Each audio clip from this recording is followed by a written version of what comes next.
नमस्कार जोहार, मैं अनन्या झा और आप देख रहे हैं न्यूज झारखंड। वक्त हो चला है झारखंड की तमाम बड़ी खबरों को जानने का और उनसे अपडेट होने का।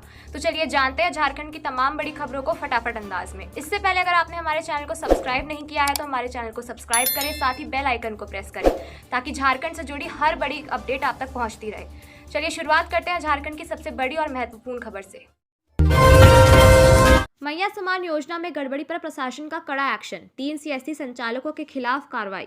मैया समान योजना में गड़बड़ी का मामला सामने आया है। प्रशासन ने गड़बड़ी करने वाले 3 सीएससी संचालकों के खिलाफ सख्त कार्रवाई की है। गढ़वा जिले के खरौंदी प्रखंड में इस योजना में अनियमितता के चलते 3 सीएससी संचालकों का लाइसेंस रद्द कर दिया गया है। इसके अलावा अबुआ आवास योजना में अयोग्य लाभुकों को घर देने के आरोप में पंचायत सचिव शशि कुमार को निलंबित किया गया है। वहीं मंजिया प्रखंड में धान खरीद में गड़बड़ी के आरोप में रामपुर पैक्स अध्यक्ष रविंद्र सिंह पर प्राथमिकी दर्ज की गई है। जिला दंडाधिकारी सह उपायुक्त शेखर जमुआर ने इस कार्रवाई के बाद स्पष्ट संदेश दिया है कि सरकार की योजनाओं में किसी भी तरह की गड़बड़ी बर्दाश्त नहीं की जाएगी। बता दें कि इससे पहले भी एक सीएससी संचालक ने खुद को महिला बताकर मैया समान योजना का लाभ उठा लिया था। प्रशासन ने उस पर कार्रवाई करते हुए ब्याज सहित पूरा पैसा वसूला है। अब हाल में ही 3 और सीएससी संचालकों पर कार्रवाई हुई है। सीबीआई जांच के लिए हाईकोर्ट जाएंगे 1200 से अधिक अभ्यर्थी, सीआईडी जांच से नहीं है संतुष्ट। झारखंड कर्मचारी चयन आयोग की सीजीएल परीक्षा में कथित पेपर लीक मामले को लेकर अब अभ्यर्थी हाईकोर्ट का रुख करने की तैयारी में है। करीब 1200 से अधिक अभ्यर्थी सोमवार को अपने एडमिट कार्ड और आधार कार्ड के साथ हाईकोर्ट में याचिका दायर कर सकते हैं। ये सभी अभ्यर्थी विभिन्न जिलों से है और उनका कहना है कि मामले की निष्पक्ष जाँच के लिए सीबीआई को मामला सौंपना चाहिए ताकि पेपर लीक के पीछे की सच्चाई सामने आ सके। अभ्यर्थियों का आरोप है कि सीआईडी की एसआईटी इस मामले की जांच कर रही है, लेकिन जिस तरीके से जांच प्रक्रिया चल रही है उससे उन्हें न्याय मिलने की उम्मीद नहीं दिख रही। इसी कारण वे अब हाईकोर्ट में अपील करने जा रहे हैं। बता दें कि अभ्यर्थियों ने एसआईटी को इस संबंध में 8 महत्वपूर्ण साक्ष्य भी सौंपे हैं, जिनमें 5 मोबाइल फोन शामिल हैं। इन मोबाइल में परीक्षा से पहले अलग अलग केंद्रों पर कागज पर लिखे गए उत्तरों के वीडियो पर फोटो भी मिले थे। इसके अलावा अभ्यर्थियों ने एसआईटी को सोशल मीडिया पर वायरल हुए उत्तर भी दिए हैं जो परीक्षा से पहले अपलोड किए गए थे।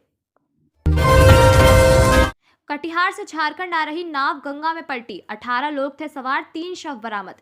बिहार के कटिहार से एक बड़ी खबर सामने आ रही है। यहाँ नाव पलटने से बड़ा हादसा हो गया है जिसमें अब तक 3 लोगों की मौत हो चुकी है, जबकि 4 लोग लापता बताए जा रहे हैं। मिली जानकारी के अनुसार हादसे के समय नाव पर 18 लोग सवार थे, जिनमें से 4 लोगों को सुरक्षित बाहर निकाला जा चुका है। इसके साथ ही 3 शव बरामद किए गए हैं। घटना कटिहार के गोला घाट की है। प्राप्त जानकारी के मुताबिक कटिहार के गोला घाट से एक डेंगी नाव झारखंड की सकरी गली जा रही थी। तभी गंगा नदी के बीच धारा में नाव पलटने से एक छोटे बच्चे समेत 3 लोगों की मौत हो गई। बताया जा रहा है कि हादसे के बाद सुरक्षित निकले गए 4 लोगों का प्राथमिक स्वास्थ्य केंद्र में इलाज चल रहा है, जबकि 4 लोगों के लापता होने की बात कही जा रही है। ग्रामीणों के मुताबिक नाव पर लगभग 18 लोग सवार थे, जो रविवार सुबह 8:30 बजे करीब गोला घाट से नाव से सकरी गली के लिए निकले थे, लेकिन गंगा की बीच धारा में आते ही लोगों से भरी नाव पलट गई, जिस वजह से हादसा हुआ। झारखंड में ठंड और कोहरे का डबल अटैक, 6 जिलों में शीतलहर का अलर्ट, 23 जनवरी तक मौसम में जारी रहेगा बदलाव। झारखंड के मौसम में उतार चढ़ाव जारी है। राज्यवासियों को ठंडी हवा और कोहरे का डबल डोज मिल रहा है। सुबह सुबह धुंध सा रह रहा है और दिन चढ़ने के साथ हल्के बादल छा रहे हैं, पर मौसम साफ रह रहा है। यह उतार चढ़ाव अगले 4 दिनों तक जारी रहने की पूरी संभावना है। न्यूनतम तापमान का यह आलम है कि अधिकांश जिलों का पारा 10 डिग्री या इसके ऊपर जा चुका है। हालांकि 6 जिले ऐसे हैं जहां का न्यूनतम तापमान 5 से 9 डिग्री के बीच है। मौसम विभाग ने इन जिलों में शीतलहर को लेकर अलर्ट रहने को कहा है।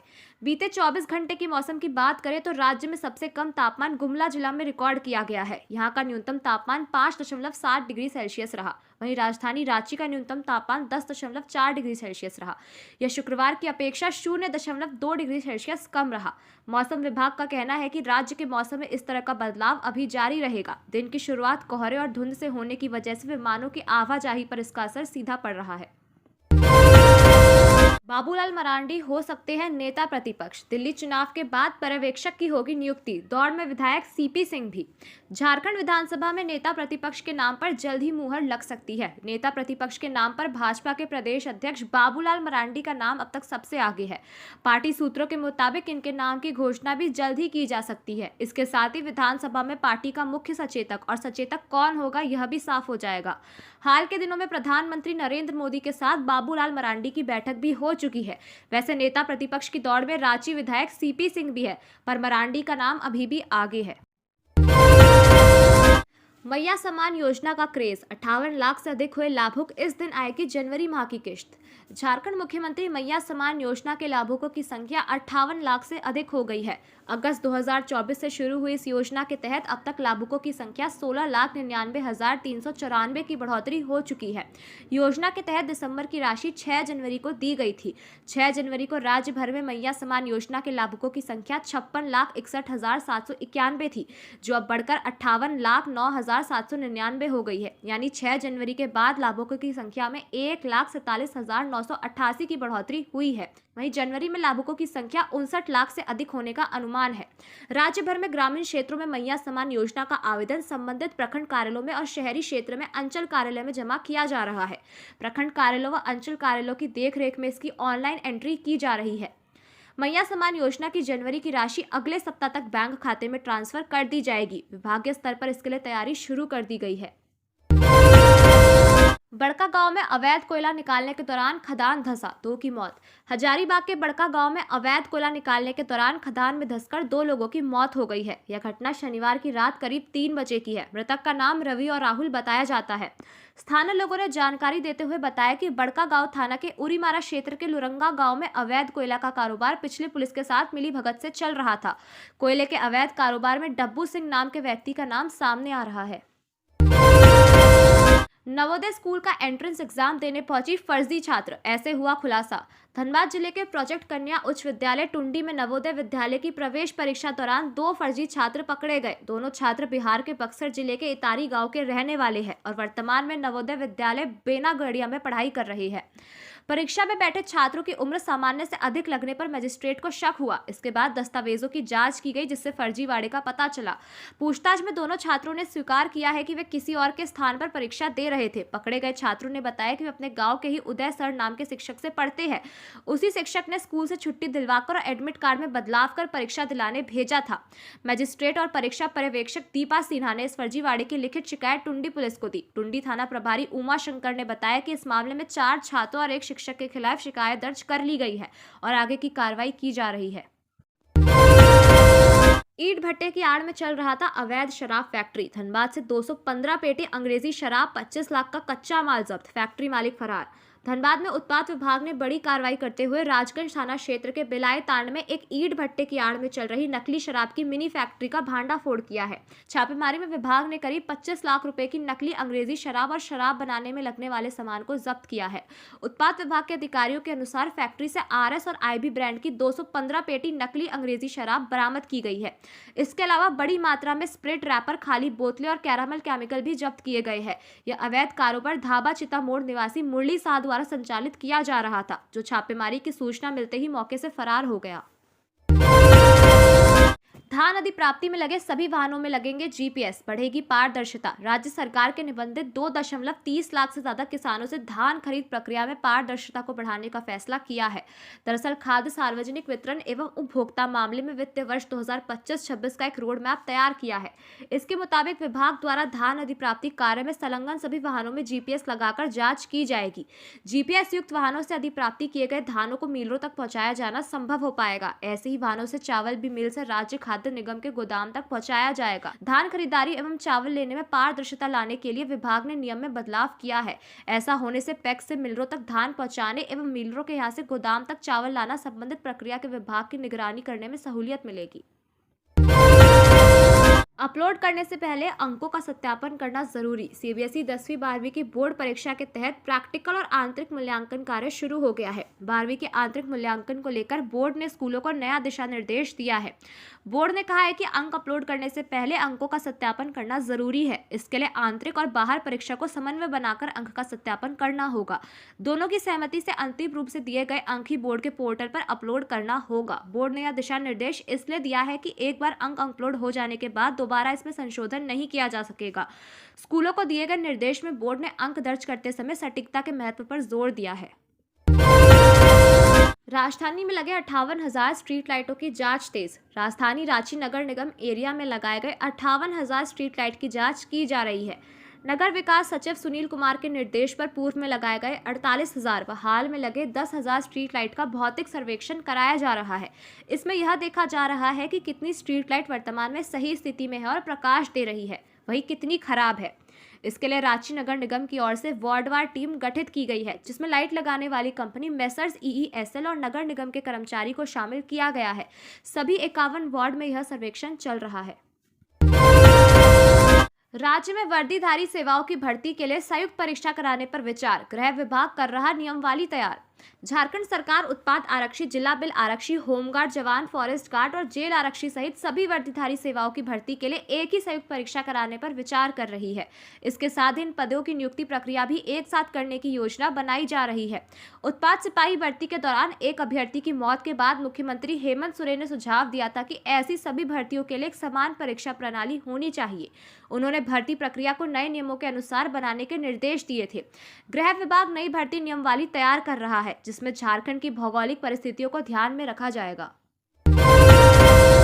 राज्य में पहली बार सड़कों पर लगेगा सोलर पैनल, बिजली उत्पादन से सड़कें होंगी रोशन। राज्य में पहली बार सड़क निर्माण योजनाओं में सोलर पैनल लगाने का कदम उठाया जा रहा है। इन सोलर पैनल से उत्पन्न होने वाली बिजली का इस्तेमाल सड़कों को रोशन करने के लिए किया जाएगा।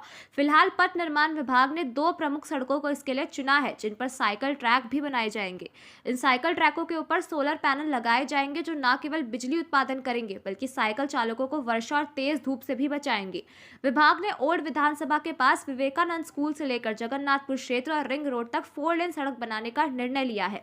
इस सड़क पर आधुनिक तकनीक का इस्तेमाल किया जाएगा, जिसमें पैदल चलने वालों के लिए फुटपाथ और साइकिल ट्रैक भी होगा। इसके लिए डीपीआर तैयार की जा रही है। जामबारी जंगल में नाबालिग छात्र के साथ दुष्कर्म, 2 गिरफ्तार। दुमका जिले जामबारी जंगल के पास एक नाबालिग छात्र के साथ सामूहिक दुष्कर्म की घटना हुई है। वारदात शुक्रवार देर शाम की बताई जाती है। छात्रा दुमका से पढ़ाई कर शाम में सवारी ऑटो से अपने गांव लौट रही थी। वह जामबारी जंगल के पास रामगढ़ थाना क्षेत्र के पथरिया में ऑटो से उतरकर पैदल ही गांव के लिए चल दी।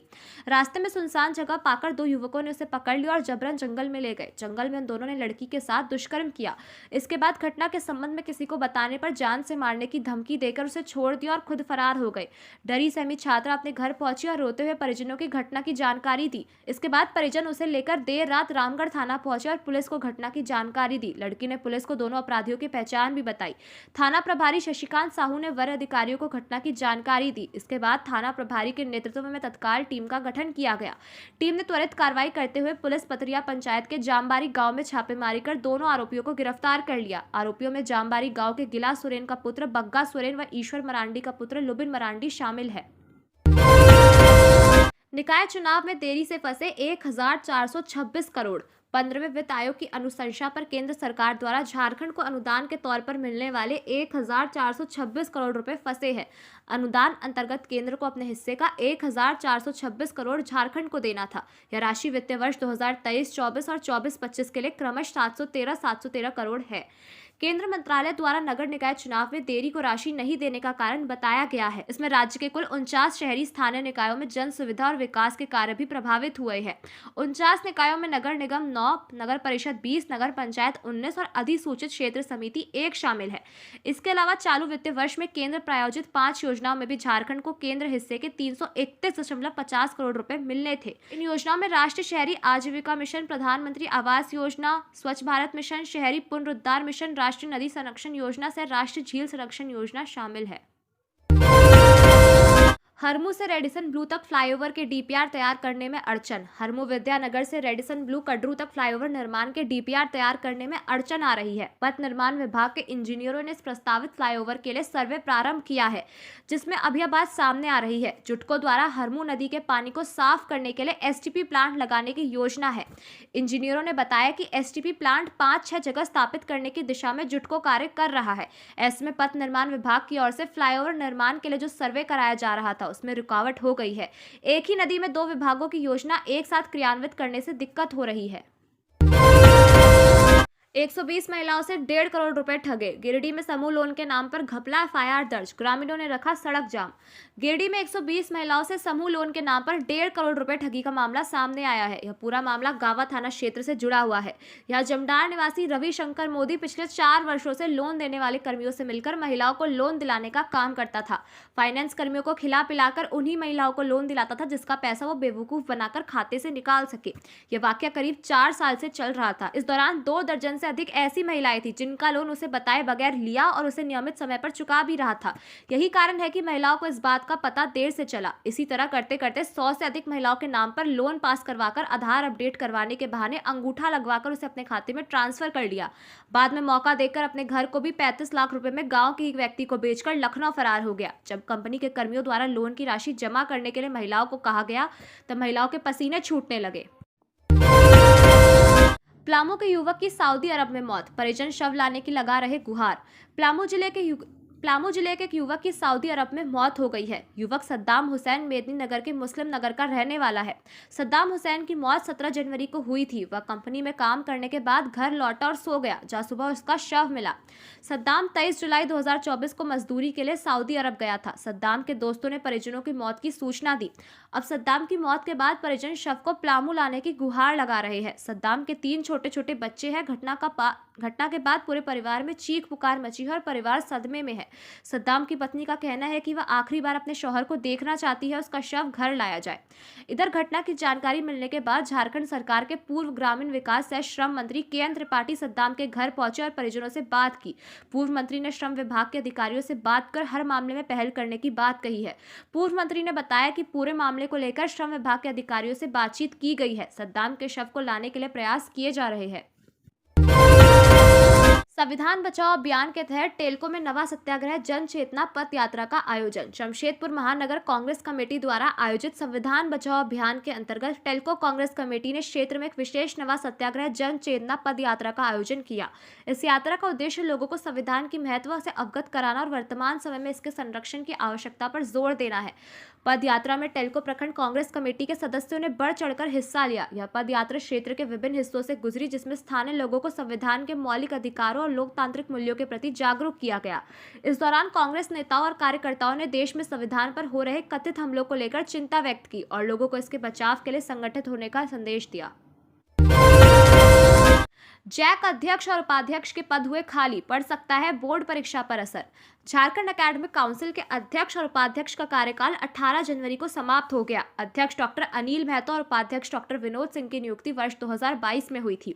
जानकारी हो कि जैक अध्यक्ष और उपाध्यक्ष का कार्यकाल 3 साल का होता है। स्कूली शिक्षा एवं साक्षरता विभाग ने जैक के अध्यक्ष और उपाध्यक्ष की नियुक्ति प्रक्रिया शुरू कर दी है। साथ ही प्रस्ताव तैयार कर शिक्षा मंत्री को भेज दिया है। संभावना है कि 26 जनवरी तक नियुक्ति प्रक्रिया पूरी हो जाएगी। अगर अध्यक्ष की नियुक्ति में देरी होती है तो आगामी बोर्ड परीक्षाएं प्रभावित हो सकती है। झारखंड में 28 जनवरी से कक्षा 8वीं की बोर्ड परीक्षा शुरू हो रही है। इसके बाद कक्षा 9वीं की परीक्षा होगी।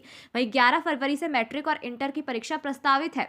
परीक्षा से जुड़े गोपनीय कार्यों की जिम्मेदारी जैक अध्यक्ष के पास होती है। ऐसे में अगर समय पर नियुक्ति नहीं होती है तो परीक्षा प्रक्रिया में दिक्कतें आ सकती है।